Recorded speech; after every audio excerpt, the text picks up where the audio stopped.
ඉරානයේ යුද්ධය සම්බන්ධයෙන් පාකිස්තානයේ ඉස්ලාමාබාද් නුවර සෙරීනා හෝටලේ පැය 21ක් තිස්සේ පැවති සාකච්ඡා අසාර්ථක වුණා. සාකච්ඡා අසාර්ථක බව ඇමරිකානු උප ජනාධිපති ජේ.ඩී. වහන්ස් මාධ්‍ය වෙත සාකච්ඡා අවසන් වීමෙන් පසු ප්‍රකාශයක් නිකුත් කරමින් ප්‍රකාශ කොට සිටියා. විශේෂයෙන්ම පාකිස්තානය වෙනුවෙන් එහි ප්‍රධාන නියෝජිත එනස අබ්බාස් ආරච්චි ඇතුළු පිරිසක් මෙම සාකච්ඡා නියෝජනය කරනු ලැබුවා. සේම පාකිස්තාන අගමැතිවරයා මෙම සාකච්ඡා නියෝජනය කිරීම ප්‍රධාන ලක්ෂණයක් ලෙස හඳුනා ගන්න පුළුවන්. ඉරානය විසින් තමන් විසින් එන්ටිච් කරන ලද යුරේනියම් ඇමරිකාවට හෝ වෙනත් රටකට ලබා දීම ප්‍රතික්ෂේප කිරීම මෙම සාකච්ඡා අසාර්ථක වීමට ප්‍රධාන හේතුවක් ලෙස බලපානු ලැබුවා. මේ පිළිබඳව ඇමරිකානු උප ජනාධිපතිවරයා න්‍යෂ්ටික අවියක් නිපදවන්නේ නැති බවට එකම වීම ඔහුගේ එකම ඉලක්කය වූ බව ප්‍රකාශ කරනු ලැබුවා. මේ සමගම ඉරානය සහ ඇමරිකාව අතර ඊළඟට සිදුවෙන්නේ කුමක්ද යන්න පිළිබඳව ගැටලු ඉස්මතු වෙමින් පවතිනවා. මේ කතාව මෙහෙම තියදී අද අපි කතා කරන්න යන්නේ ඇමරිකා එක්සත් ජනපද ජනාධිපති ඩොනල්ඩ් ට්‍රම්ප් ඊළඟට ගන්න පියවර කුමක්ද යන්න පිළිබඳ විමසීමටත් වඩා ඇමරිකානු ඉතිහාසඥයන් විසින් මෑත කාලයේදී ඇමරිකානු ජනාධිපතිවරයා පිළිබඳව විශේෂ අර්ථකථනයක් කොට තිබුණා. ඇමරිකානු ඉතිහාසඥයන් ඇමරිකානු ජනාධිපති ඩොනල්ඩ් ට්‍රම්ප් හඳුන්වන්නේ මෑත කාලයේදී ඇමරිකානු ඉතිහාසය තුළ බිහි වුණු අසාර්ථකම නැතහොත් නරකම ජනාධිපතිවරුන් 10 දෙනා අතර එක්කෙනෙක් හැටියට. මේ වෙනකොට ඇමරිකානු ඉතිහාසය තුළ ජනාධිපතිවරු 47 දෙනෙකු බිහි වී තිබෙනවා. මෙම 47 දෙනා අතර නරකම ජනාධිපතිවරු 10 දෙනෙක් ඇමරිකානු ඉතිහාසඥයන් විසින් නම් කොට තිබෙනවා. මේ 10 දෙනා අතර ඩොනල්ඩ් ට්‍රම්ප් ඇතැම් අවස්ථාවලදී 4 වෙනි ස්ථානයේ හැටියටත් තවත් තැනකදී පළවෙනි ස්ථානයේ හැටියටත් නම් කොට තිබෙනවා. ඇමරිකානු ඉතිහාසය තුළ ඩොනල්ඩ් ට්‍රම්ප් නරකම ජනාධිපතිවරයෙකු ලෙස නම් කිරීමට ඉරාන යුද්ධයත් ඍජු ලෙසම බලපෑනු ලැබුවා. මේ පසක තිබියදී ඇමරිකානු ඉතිහාසඥයන් ඇමරිකානු ජනාධිපති ඩොනල්ඩ් ට්‍රම්ප් නරකම ඉතිහාසය තුළ බිහි වුණු නරකම ජනාධිපතිවරුන්ගෙන් එක්කෙනෙක් හැටියට හඳුන්වන්නේ ඇයි කියන එක පිළිබඳ පුංචි විමසීමක් කිරීමට බලාපොරොත්තු වෙනවා. ඇමරිකානු ඉතිහාසය තුළ සිටින නැතහොත් සිටි නරකම ජනාධිපතිවරුන් 10 දෙනා අතරට ජේමිස් බුචනන් 1857 සහ 1861 පාලන කාලය තුලත් ඇන්ඩ්‍රු ජොන්සන් 1865 1869 කාලයත් ෆ්‍රැන්ක්ලින් පියර්සි 1853 සහ 1857 කාලයත් ඩොනල්ඩ් ට්‍රම්ප්ගේ 2017 සහ 2021 අතර කාලයත් විලියම් හෙන්රි හැරිසන් 1841ත් ජෝන් ටෙයිලර් 1841 සහ 1845 අතර කාලයත් මිලර්ඩ් ෆිල්මෝ 1850 සහ 1853 අතර කාලයත් වොරන් ජී හර්ඩින් 1921 සහ 1923 අතර කාලයත් හර්බර්ට් හූවර් 1929 සහ 1933 අතර කාලයත් සාචර් ටෙයිලර් 1849 සහ 1850 අතර කාලයත් හඳුනා ගන්න පුළුවන්. මෙම ජනාධිපතිවරුන් අතර ඩොනල්ඩ් ට්‍රම්ප් 2017 සහ 2021 අතර කාලය තුල පාලන බලය උසුලා තිබෙනවා. මෙම කරුණ සහ දැන් ඔහු පාලනය කරමින් සිටින රටාව සහ ඔහුගේ ක්‍රියාවලින් සැලකිල්ලට අරගෙන ඇමරිකානු ඉතිහාසඥයන් ඩොනල්ඩ් ට්‍රම්ප් ඇමරිකානු ඉතිහාසය තුළ සිටි නරකම නැතහොත් හොඳම නැති පාලකයා ලෙස නැතහොත් පාලකයින් අතර 10 දෙනා අතර එක්කෙනෙකු ලෙස නම් කිරීමට උත්සාහ දරා තිබෙනවා. ඇමරිකානු ජනාධිපති ඩොනල්ඩ් ට්‍රම්ප් නරකම ජනාධිපතියෙකු ලෙස ඇමරිකානු ඉතිහාසඥයන් හඳුන්වන්න හේතු කීපයක් බලපාලා තිබෙනවා. විශේෂයෙන්ම ඔහුගේ දෙවන දූර කාලය තුල ඔහු විසින් කරන ලද බොහෝ කාර්යයන් ඇමරිකානු ඉතිහාසඥයන් විසින් විවේචනයට හසු කරමින් සිටිනවා. විශේෂයෙන්ම ඔහු ට්‍රම්ප් විශේෂයෙන්ම ප්‍රජාතන්ත්‍රවාදයට නැත්නම් ප්‍රජාතන්ත්‍රවාදය පීඩාවට ලක් කර ජනාධිපතිවරයෙකු ලෙස ඔහු හඳුන්වනු ලබනවා. ප්‍රජාතන්ත්‍රවාදයේ පීඩාවට ලක් කිරීම සහ නීති පාලනය කිරීම සම්බන්ධයෙන් ට්‍රම්ප්ට හැරෙව චෝදනා එල්ලවීම පවතිනවා. 2020 මැතිවරණය ප්‍රතිඵලය නිතරම ප්‍රතික්ෂේප කිරීමට ඔහු උත්සාහ කරා.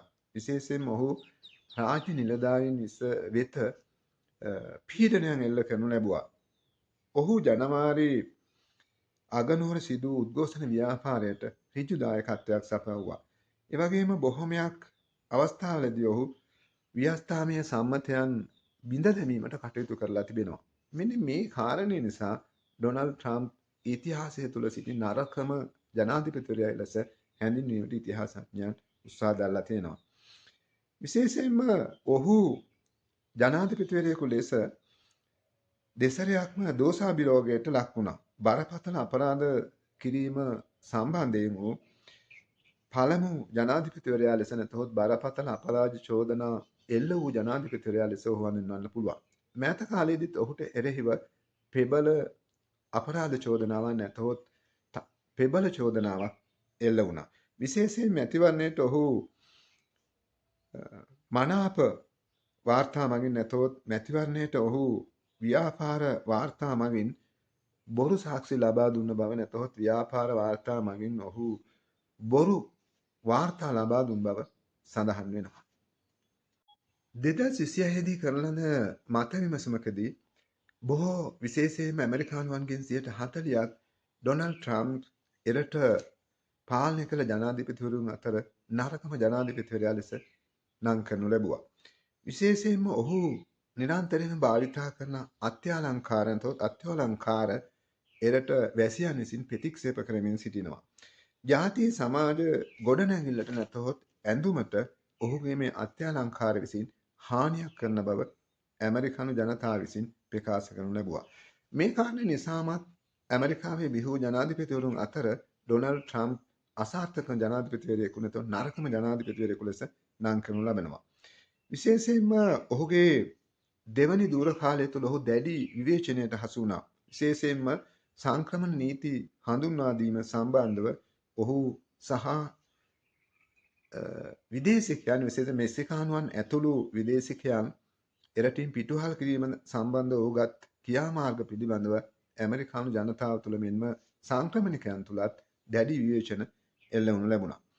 අනෙක් අතට ට්‍රම්ප් නිරන්තරයෙන්ම විශේෂයෙන්ම ඔහුගේ තීරුබදු පැනවීමේ ප්‍රතිපත්තිය සම්බන්ධව ඇමරිකානුවන් තුළ ඒ තරම් හිතකර මතවාදයක් දක්න ලැබෙන්නේ නැහැ.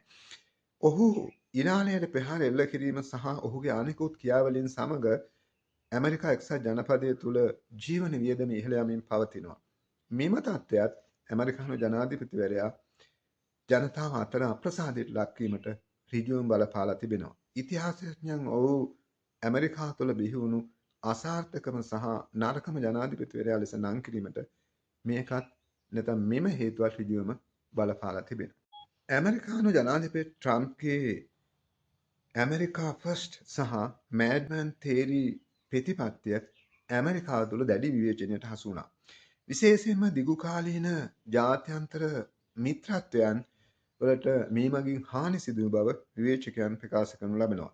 ගෝලීය අස්ථායීතාවයක් ඇති කිරීමට ට්‍රම්ප්ගේ මෙම ප්‍රතිපත්තිය බලපාපු බව ඍජුවම මේ වෙන විට ඉතිහාසඥයින් විවේචනයට හසු කරමින් නැත්නම් ප්‍රකාශයට පත් කරමින් සිටිනවා. අනෙක් අතට ඔහු නීතිය සංවිධානය ප්‍රතික්ෂේප කරමින් යුරෝපයේ තුල යුරෝපීයයන් විශේෂයෙන්ම ඔවුන්ගේ ආසන්නතම බ්‍රිතාන්‍ය ජර්මනිය ආදී ආසන්නතමයන් අමනාප කර ගැනීමට තරම් ට්‍රම්ප් ක්‍රියාත්මක වෙමින් පවතිනවා. ඔහුගේ යුරෝපයට හිතකර නොවන ප්‍රතිපත්තිය පිළිබඳවත් ඇමරිකානුවන් තුළ ඒ තරම් හිතවාදී නැතෝ යහපත් ප්‍රතිචාරයක් දක්නට ලැබෙන්නේ නැහැ. විශේෂයෙන්ම ඔහු පෞද්ගලික මේ වශයෙන් මූල්‍ය වාසි ලබා ගැනීම සඳහා තම ජනාධිපති ධූරය උපයෝග කරගත්ත බවට ට්‍රම්ප්ට විවේචන පවතිනවා. මතභේදකාරී පුද්ගලයන් සමග ඔහු පවත්වාගෙන යන සබඳතාවයන් පිළිබඳ ඔහුට හිරව විවේචන පවතිනවා. විශේෂයෙන්ම ට්‍රම්ප් සමීප නැත්නම් ට්‍රම්ප් සමග සිටින බොහෝ අය නැත්නම් ඔහු සමග කටයුතු කරන බොහෝ දෙනා ඔහුට පක්ෂපාතීව කටයුතු කරනු ලබනවා.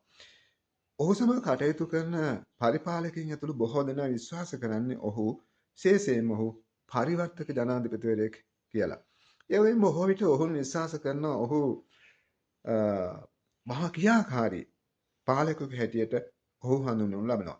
කොහොම වුණත් ඔහුගේ 2026 දී සිදු කරන ලද මැතිවරණ නැතහොත් 2026 දී සිදු කරන ලද සමීක්ෂණයේදී එරට ජනතාව තුළ ඔහු කෙරේ තිබුණු කැමැත්ත 40%ක් තරම් පහළට වැටුණා. මේ කාරණාත් එක්කත් ඇමරිකානු ජනාධිපති ට්‍රම්ප් වඩාත්ම අස්ථායි එහෙම නැත්නම් වඩාත්ම අහිතකර පාලකයෙකු ලෙස නැතත් හැඳින්වීමට ඇමරිකානු විශේෂඥයන් නැතොත් ඉතිහාසඥයන් පුරුදු වී සිටින නැතොත් ඔවුන් එලෙස ප්‍රකාශ කරමින් සිටිනවා. ඉරාන ආක්‍රමණය සමගම ඉරානය තුලදී ට්‍රම්ප් ඉලක්ක කරන ලද අරමුණු ඉටු කර ගැනීම නොහැකි වීම විශේෂයෙන්ම ඉරානය පරාජයට පත් කර ගැනීමට නොහැකි වීමත් ඉරාන තුලදී ට්‍රම්ප්ගේ ජයග්‍රහණයන් පසුපසට තල්ලු වී යාමත් අවසානයේදී සාම ගිවිසුමකට එළඹීමට තරම් ඔහු පසුගාමී තැනකට තල්ලු වීමත් ඇමරිකානු ජනතාව තුළ තරම් හිතකර අදහසක් නිර්මාණය කරනු ලබන්නේ නැහැ. ඉරානය තුලදී ට්‍රම්ප් ලැබූ පරාජය නැතහොත් ට්‍රම්ප්ට අනුව නම් ඒක විශාල ජයග්‍රහණයක්. නමුත් ජාත්‍යන්තර විශ්ලේෂකයන් අනුව නම් ඉරානය තුලදී ට්‍රම්ප් ලැබූ ජයග්‍රහණයක් නැහැ. මෙන්න මේ ඉරානයට පහර දීමට ඔහු ගත්ත පියවර සහ එහිදී ඔහු අනුගමනය කළ වැඩපිළිවෙල පිළිබඳව ඇමරිකානු ජනතාව තුළ තරම් හිතකර අදහසක් නැතත් යහපත් අදහසක් පවතින්නේ නැහැ. මෙන්න මේ කාරණේ නිසාත් විශේෂයෙන්ම ඉතිහාසය තුළදී ට්‍රම්ප් කියලා කියන්නේ වඩාත්ම අසාර්ථක වුණ වඩාත්ම නරක්ම වුණ ජනාධිපතිවරුන් අතර එක්කෙනෙක් හැටියට හඳුන්වන්නට ඇමරිකානු ජනතාව මෙන්ම එරට ඉතිහාසඥයන් මේ වන විටත් පුරුදු වී සිටිනවා. පුරුදු වී සිටිනාට වඩා ඔවුන් ඒ පිළිබඳව එවැනි මතයක සිටිනවා. ඒ අනුව මෑත කාලයේදී ඇමරිකාවේ බලයට පත් වුණු ජනාධිපතිවරුන් අතර නරකම ජනාධිපතිවරයා ඩොනල්ඩ් ට්‍රම්ප්ද කියන එක පිළිබඳව විමසීමක් කළ යුතු වෙනවා.